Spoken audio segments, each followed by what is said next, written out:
ওযুর সুন্নাত তরিকা হলো আপনি প্রথম দুই হাতের কবজি পর্যন্ত ধোবেন, দুই হাতের কবজি পর্যন্ত 3 বার ধোবেন। এরপরে পানি নিয়ে 3 বার কুলি করবেন। কয়বার কুলি করবেন? 3 বার। কুলিটা করার সময় ভালো করে মুখের ভিতরে পানিটাকে নাড়া দিয়ে সম্ভব হলে একটু গড়গড়া করবেন। গড়গড়া করতে না পারলে অন্তত ভালো করে নাড়া দিবেন 3 বার। 3 বার নাকে পানি দিবেন। নাকে পানি দেওয়ার ক্ষেত্রে ইস্তেনসার সুন্নাত, ইস্তেনশাক এবং ইস্তেনসার এগুলো হলো সুন্নাত। এই নাকে পানি দেওয়ার ক্ষেত্রে যে নির্দেশ, সেটা বাস্তবায়নটা এভাবে হবে যে হাতের কোষে পানি নিয়ে নাকের কাছে ধরে হালকা করে টান দিবেন। জোরে টান দিয়ে না আবার মাথা তুলে যাবে, একদম হালকা, বা নাককে চুবায় ধরে ডুবায় ধরে যাতে করে ভিতরে পানি যায়। এরপরে নাক পরিষ্কার করবেন। এভাবে 3 বার করা কি সুন্নাত। এরপর আপনি 3 বার আপনার মুখ ধোবেন। কয়বার ধোবেন? 3 বার। এই 3 বার ধোয়ার সময় পানি নেবেন অল্প, ডলবেন বেশি, ডলতে হবে বেশি। বিশেষ করে কপাল, এই যে কানের লতি, গোড়া, এগুলো একটু বেশি ডলা লাগে, কারণ এই জায়গাগুলো বর্ডার তো শুকনা থেকে যায় অনেক সময়, এগুলোকে ভালো করে ডলতে হয়। নবী করিম সাল্লাল্লাহু আলাইহি ওয়াসাল্লাম ওযুর ক্ষেত্রে বারবার বলেছেন, আসবিগুল ওযু, তোমরা ওযুকে পরিপূর্ণ করো, আই আকমিলুল ওযু। তার মানে ওযুটাকে ভালোভাবে করতে হয়। এই ভালোভাবে ওযু মানে কি? ভালো ওযু মানে হলো সুন্দর করে ডলা। পানি অল্প নিলেন, ডলতে হবে বেশি। 3 বারের জায়গায় 4 বার 5 বার ধোবেন না। অনেক আছেন যে এই মুখ ধোয়ার ক্ষেত্রে দোয়া হইলো কি হইলো না, শুকনা থাকলো কিনা, এই ওয়াসওয়াসার কারণে সে একের পর এক পানি ধুইতেই থাকে, 5 বার 7 বারও ধোয়। এটা সুন্নতের খেলাফ। 3 বার ধোয়া সুন্নত, কমও করবেন না, বেশিও করবেন না। 3 বার পানি নিয়ে যদি আপনি বেশি করে ডলেন, অনেক সময় ধরে ডলেন, শুকনা থাকবে না। এরপরে যদি আপনার মনে বলে, যদি শুকনা থেকে যায়, তখন মনরে বলবেন শুকনা থাকলে আমি আল্লাহর সাথে বসবো, কারণ আল্লাহ রাসূল 3 বার করতে বলছে, আমি 3 বার করছি। এরপর শুকনা আছে কিনা, আমার ডলার আছে, ডলছি, এরপর শুকনা থাকলে আমার কোনো গুনাহ হবে না। আপনি অন্তত টেনশন নেবেন না, আমি দায়িত্ব নিলাম।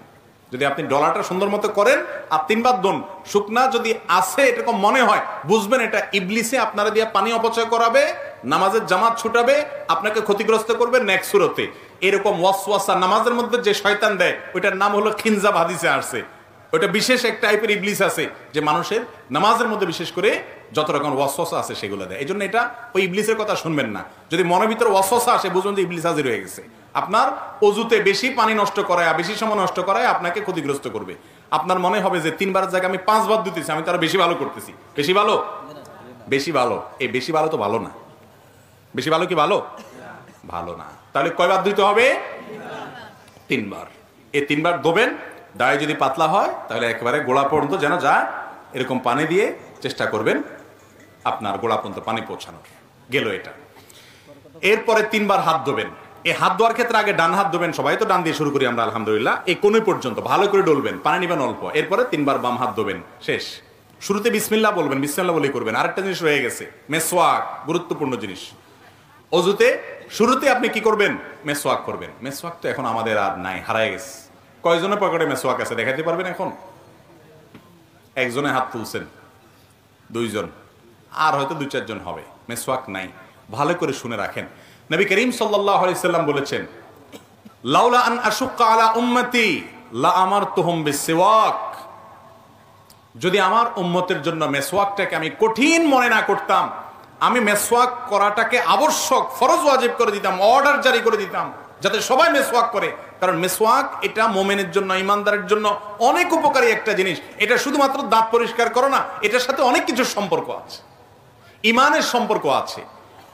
ইমানি মৃত্যু যে আমলগুলোর মাধ্যমে হয়, সে আমলগুলোর মধ্যে থেকে একটা হলো মেসওয়াক। মেসওয়াক বেশি বেশি করার মাধ্যমে মৃত্যুর সময় ইমান নিয়ে যাওয়ার তৌফিক নসিব হয়। প্রিয় নবী সাল্লাল্লাহু আলাইহি সাল্লামের জীবনের শেষ আমল কোনটা জানেন? একবারে শেষ আমল, যার পর আর কিছু করতে পারেন নাই, নিঃশ্বাস বন্ধ হয়ে আল্লাহর কাছে চলে গেছেন, রফিকে আলার সাথে সাক্ষাৎ করতে গেছেন, সেই শেষ আমলটা ছিল মেসওয়াক। নবী করিম সাল্লাল্লাহু আলাইহি সাল্লাম আয়েশা রাদিয়াল্লাহু তাআলা আনহার কোলে মাথা রেখে তিনি যখন অসুস্থ, মৃত্যুশয্যায় শায়িত, মারা যাওয়ার ঠিক আগ মুহূর্তে, ওয়াফাতের ঠিক আগ মুহূর্তে তার মেসওয়াকটা দিয়েছেন আয়েশা রাদিয়াল্লাহু তাআলা আনহাকে। এটাকে চাবায়া যে নরম করবেন, এই শক্তিটা তার শরীরে ছিল না, এত দুর্বল হয়ে গেছেন। তখন আয়েশা রাদিয়াল্লাহু তাআলা আনহা নিজে চাবায়া সেটাকে নরম করে নবী সাল্লাল্লাহু আলাইহি ওয়াসাল্লামের হাতে তুলে দিয়েছেন। তিনি সেই মেসওয়াক করেছেন। এই মেসওয়াক করতে করতেই এরপর দুনিয়া থেকে চলে গেছেন। কত গুরুত্বপূর্ণ আমল হলে নবী সাল্লাল্লাহু আলাইহি ওয়াসাল্লাম জীবনের শেষ আমল এটা হয়।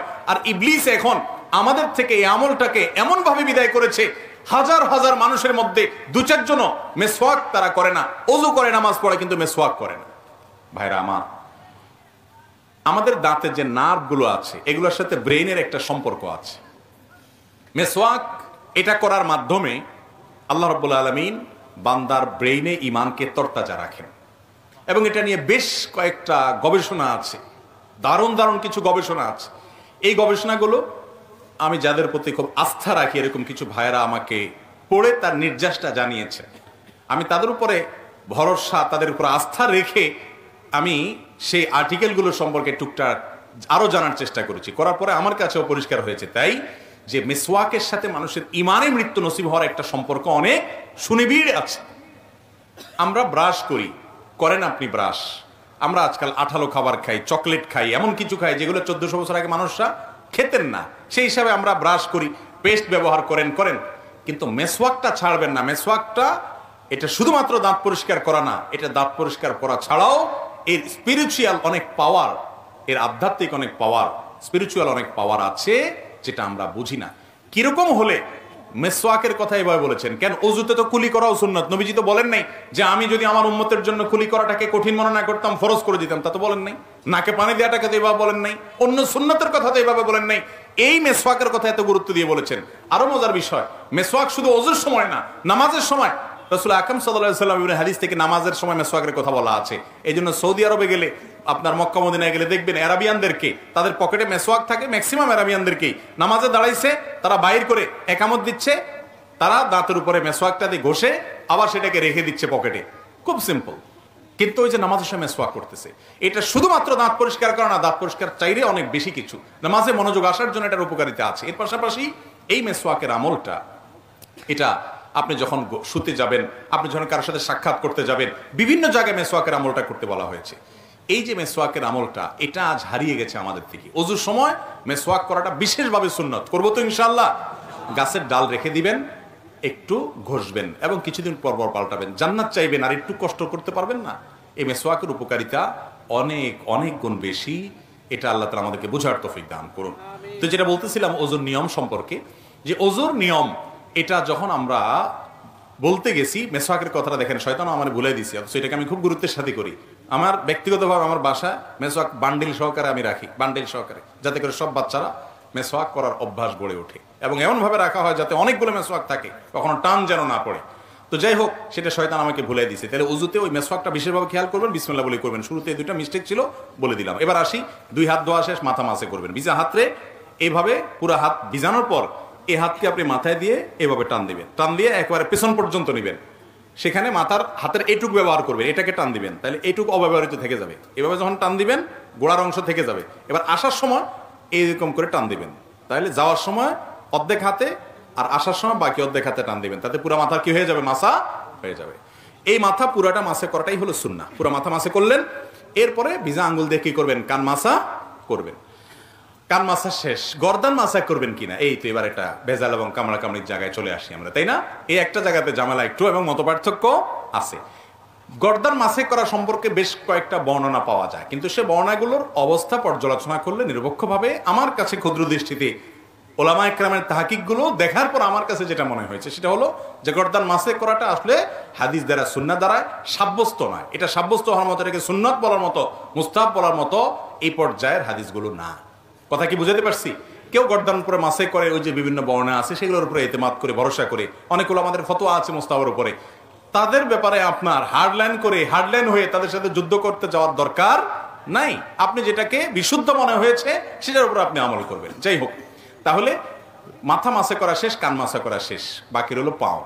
দোনো পাও দেবেন। পাও দেওয়ার ক্ষেত্রে নবী সাল্লাল্লাহু আলাইহি ওয়াসাল্লাম একটা বিশেষ গুরুত্ব আরোপ আছে। তিনি বলেছেন, ওয়াইলুল লিল আকাবি মিনান নার, পায়ের গিরা, গোড়ালি, এগুলাকে জাহান্নামের আগুন থেকে তোমরা বাঁচাবা, কারণ এগুলো শুকনা থাকে। বিশেষ করে যে শীতের মৌসুম চলতেছে, এখন তো আমরা 4G গতি রুজু করি।